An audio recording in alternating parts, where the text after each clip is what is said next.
Vamos falar mais sobre esse assunto, sobre as eleições na Venezuela, com o professor de Relações Internacionais do Instituto de Estudos Avançados da USP e da FGV, Eduardo Viola. Professor, mais uma vez bem-vindo aqui à CNN. Bom dia. Bom dia, Carol. Muito obrigado. Professor, vamos lá. A gente está falando aqui de uma eleição marcada pela instabilidade, marcada pela tensão, por perseguições políticas, por inabilitações políticas e uso da máquina pública.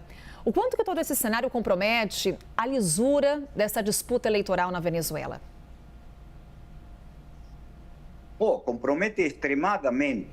Inclusive, por exemplo, uma coisa muito interessante, o programa de Maduro é de uma hipocrisia extrema, digamos, não tem nada equivalente que tenha acontecido num país latino-americano, porque ele promete fazer coisa que toda a trajetória dele é oposta do programa dele, tá? Então, tem várias coisas decisivas, digamos, que compromete.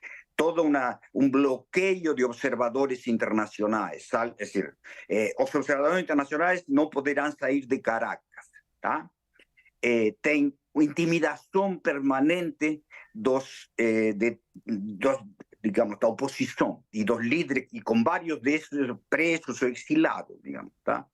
Tem todo o negócio de impedir praticamente a votação das pessoas que estão no exterior, que são um quarto da população da Venezuela, digamos, tá certo? E isso, os que vão poder participar do total é mínimo, pelos todos os obstáculos que são colocados, tá? Controle absoluto da mídia.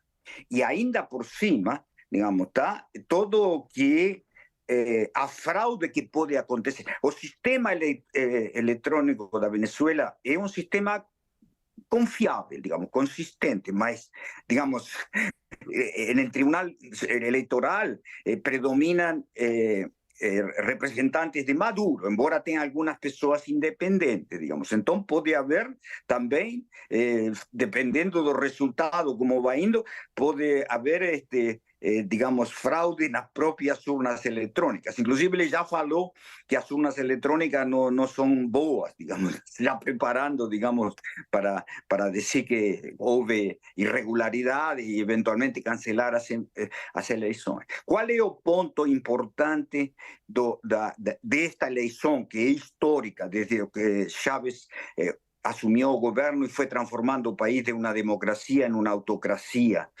cada vez más represiva, digamos. Es el fato de que todo indica, a sondagem, que claro, a consistência não é muito boa pelas características de uma ditadura, digamos, tá? Mostram que a rejeição de Maduro e do regime é muito alta, em torno de 80% da população, digamos, tá? Então, é diferente do que era 5 anos atrás, digamos, tá?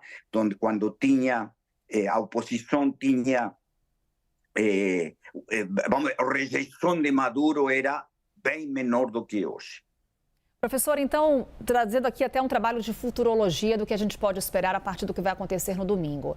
Caso as pesquisas confiáveis, de fato, sejam assertivas e tenhamos uma vitória de Edmundo González, o que isso significa para o futuro da Venezuela, principalmente diante de declarações recentes de Nicolás Maduro, quando ele fala em banho de sangue. Ao mesmo tempo, professor, caso Nicolás Maduro saia vencedor dessas eleições, também o que poderemos esperar não só de impactos para a Venezuela, mas também para o Brasil. Qual deve ser a posição do Brasil diante desse pleito no país? Bom, a posição do Brasil, digamos, no caso agora eu vou falar do governo Lula agora, digamos, tá certo? É uma posição de cumplicidade com o regime de Maduro. Tá? É decir, isso desde a cúpula sudamericana do ano passado, onde ele recebeu Maduro com tapete vermelho, disse que não é uma ditadura e demais. O que tem recentemente, precisamente com conhecimento da grande rejeição a Maduro, é que o governo Lula está acomodando, digamos, tá certo? Está, digamos, agora tendo uma posição, digamos, mais distante, digamos, de Maduro e, na verdade, digamos, esperando uma vitória da oposição e que Maduro aceite. Agora, o que acontece? Que a único modo de Maduro, es decir, en un régimen de este tipo, a entrega do poder é extremadamente difícil, porque tem toda uma cúpula, começando por Maduro, militar, civil, empresários crones, digamos, compadrios, digamos, todos que estão ganhando muitíssimo com o regime e que temem muitíssimo, digamos, o fim do regime. Então, eu vejo que, supondo que triunfe e que Maduro aceite, haverá um processo dificílimo de transição até assumir González, tá? Porque terá que haver garantias muito consistentes de que haverá uma amnistia, de que não será perseguido o regime. E isso é muito difícil, digamos, ou seja, porque, por sua vez, como es decir, hay una dinámica que vamos a decir, que mismo que haya un acuerdo apoyado internacionalmente, digamos, o sea, puede haber un levantamiento generalizado en la población contra a amnistía, por así decir. Mas es el camino, ¿está cierto? Sin amnistía, y una amnistía que aparezca, digamos, que va a ser escandalosa, digamos, desde el punto de vista de recompensar a corrupción, a ditadura, a represión, mas que es el único camino, ¿está cierto? Es eso o nada. Y ahí, claro, ¿qué acontece? Si Maduro gana, digamos, faz fraude suficiente para ganar, y continúa el gobierno de Maduro, va a ser una dictadura mucho más repressiva do que foi até agora. Se estima que mais 2 milhões de venezuelanos vão deixar o país. No caso da continuidade do governo, já saíram 6 milhões, mais 2 milhões. Muitos deles virão para o Brasil. Digamos, haverá uma nova crise de refugiados na América do Sul, que as pessoas estão, muito que estão na beira de não aguentar mais, de sair, estão esperando a mudança de governo. Se isso não... E uma outra coisa mais grave do ponto de vista geopolítico, e isso muito grave para o Brasil, é o aprofundamento da dependência do regime, que já é forte, de Cuba, de Rússia e de China, digamos, tá certo? Isso será mais profundo ainda se o governo Maduro continuar. Professor, nossos analistas também têm perguntas para o senhor. Theo, lá em Brasília. Por favor, Theo. Obrigado, Carol. Bom dia, professor. O senhor falou uma coisa há uma frase comum que nenhuma ditadura sai do poder por meio das eleições. E aí eu queria me aprofundar nesse ponto específico com o senhor, no caso de uma eventual continuidade de Nicolás Maduro no poder. O senhor disse que a ditadura pode ser mais rígida, mais dura. De que maneira o senhor prevê, fazendo obviamente um exercício de futurologia aqui, para uma mudança no governo venezuelano, uma mudança no regime venezuelano? Há algum horizonte caso Nicolás Maduro continue no poder a partir de amanhã? Bom, a partir de amanhã vai continuar. O ponto é que depois, isso, depois dos 6 meses. Quando termina o mandato, não. Eu acho que, eu diria que esta é a última oportunidade de uma transição relativamente pacífica. No hay ejemplos previos de una dictadura de este nivel de dureza, de represividad, digamos, y de consolidación de toda una cúpula, digamos, civil, militar, milícias bolivarianas. No hay precedente histórico que yo conozca. Digamos, yo estudié mucho transiciones do autoritarismo para a democracia, que abandone o poder, digamos, ¿está cierto? Es decir, só abandona cuando tem una revolución, digamos. Ese es el punto chave, digamos, ¿está cierto? Históricamente, digamos, ¿tá? Y así, acho que a tendencia es que si Maduro continúa, eu vejo menos possibilidade ainda de ter algum tipo de mudança na Venezuela. Inclusive porque, insisto, geopolíticamente nós estamos em todo todo un proceso de Segunda Guerra Fría, ¿está cierto? Y Venezuela es un campo de batalla de Segunda Guerra Fría. Y China, Rusia y Cuba y hasta Irán, digamos, ¿está cierto? Están súper interesados en la manutención del régimen de Maduro y no aprofundamento da dependencia del régimen de Maduro con ellos. Ahora, tem una otra cosa importante. Empresas occidentales que retomaron el planejamiento de investimento na Venezuela. Son corporaciones de petróleo americanas y europeas. Son 4 más o menos. Y eso es impresionante para mostrar a desfasaje entre un gobierno Biden que apoya a desestabilização, como foi decisivo no caso do Brasil em 2022, apoiar, digamos, ou seja, a integridade das urnas eletrônicas e dissuadir um golpe de Estado pelos militares, tá? Mas, por outro lado, você tem os interesses intensivos em carbono, digamos, que são basicamente as companhias fósseis. Eles operam em desfasados do que seria o governo, tá certo? Então, esse é mais otro problema, porque de algún modo podemos decir, olha, los países democráticos están apoyando fuertemente a democratización, mas tem actores no estatais dos países democráticos que, entende? Eles a partir do acordo de Barbados y que Maduro, digamos, respetuó, violó totalmente, eles no se dieron por enterado, digamos, de algún modo, digamos, su gobierno Biden mudó, mas corporações não, eles estão muito interessados em retomar investimento, porque as reservas de petróleo da Venezuela são gigantescas, digamos, tá certo? E a produção hoje é baixíssima, é 1/3 do que foi o pico no fim da década de 90. Pedro Duran. Professor, obrigado pela conversa. A minha pergunta é especificamente sobre os militares. Eu queria que o senhor explicasse para a gente qual é o papel dos militares nesse momento. Eles estão totalmente alinhados com o Nicolás Maduro?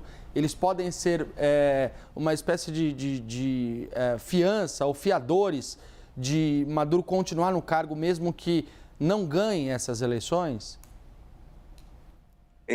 A resposta curta é sim. Os militares, o que acontece com os militares? Os militares, primeiro, houve depuração gigantesca de qualquer oficial que tivesse a mínima considerada deslealdade ao regime, certo? Segundo, os militares, em Venezuela, nós temos um processo como foi na Revolução Bolchevique, no comunismo russo, de comissários. No son comisarios, son cubanos. Es la inteligencia cubana que permanentemente está controlando las diversas unidades del ejército venezolano para percibir cualquier tentativa de deslealtad, digamos, ¿está cierto? Entonces, son fuerzas armadas súper leales al régimen y, além disso, tem as milícias bolivarianas, ¿está cierto? Que están fuera de la jerarquía militar, mas que son totalmente organizadas como partidarias, digamos, totalmente, digamos, y son personas que obviamente esas milicias bolivarianas van a desaparecer con una mudanza de régimen. O sea, que el interés de ellos en mantener el régimen también es altísima. Misma cosa con las fuerzas de seguridad. O sea, si no consideramos a oposición está desarmada totalmente. El régimen tiene pilares totalmente armados, fuerzas armadas, milicias bolivarianas y policiales y fuerzas de seguridad. Entonces, vamos a decir, los militares, si Maduro aceitar entregar el poder a través de lo que él puede considerar que tiene garantía de que no va a ser perseguido, que va a tener un exilio dorado en Cuba, cosas de ese tipo, digamos, ¿tá? Eso tiene que envolver a cúpula del régimen también. Y ahí, claro, os outros que vêm um pouco embaixo podem se acomodar à nova realidade, digamos, tá certo? Isso é algo que pode acontecer, mas não é o mais provável. O mais provável, na minha visão, infelizmente, é a continuidade do regime de Maduro. Mas para ver o resultado final disso, nós temos que esperar um momento de que um novo governo assuma, digamos. Se um novo governo assuma, aí virá um outro problema, que é uma situação econômica catastrófica e que pode afetar profundamente o novo governo, porque as esperanças da população de recuperação são, na melhor das hipóteses, uma longuíssima recuperação, digamos, tá certo? Então, não pode acontecer como acontece em muitos destes casos, digamos, que quando um regime, digamos, impopular é derrotado, o problema do que vem é como digamos, conseguir o apoio da sociedade, digamos, que está em uma situação onde as melhoras serão muito lentas. Professor, para a gente encerrar rapidamente, vou trazer mais uma vez aqui o Elemento Brasil para a nossa conversa, porque temos Celso Amorim nesse momento na Venezuela para acompanhar as eleições. No campo diplomático, o que isso significa? Qual que é o recado que o Brasil dá nessa viagem? Não, o recado neste momento, essa é a mudança do governo Lula, digamos, nos últimos meses. Desde o acordo de Barbados, basicamente, mas mais recentemente, muito mais. O recado é: nós queremos respeito ao resultado eleitoral e nós queremos que o regime de Maduro termine, digamos. Por várias razões, o interesse nacional brasileiro é a favor disso. E o interesse do governo, que estava desfasado do interesse nacional brasileiro faz um ano, digamos, tá certo? Agora é convergente com o interesse nacional do Brasil, digamos. Então, esse é o quadro. Agora, se a resposta do governo Lula em caso da continuidade do regime de Maduro, qual é o grau de condenação que vai vir? Isso é incerto. O importante para o governo Lula é que González é bem mais moderado. A diplomacia brasileira, a cúpula, digamos, do governo Lula, de Amorim, não gostava nada de Corina Machado, digamos, tá certo? Então, o ponto-chave também é que Corina Machado é o fator de poder da oposição, digamos. Humberto González é uma figura, digamos, colocada por ela. Então, quem vai ser o líder? Mas Corina Machado, a sua vez, tem consciência de que é necessária uma amnistia, porque senão não há novo governo.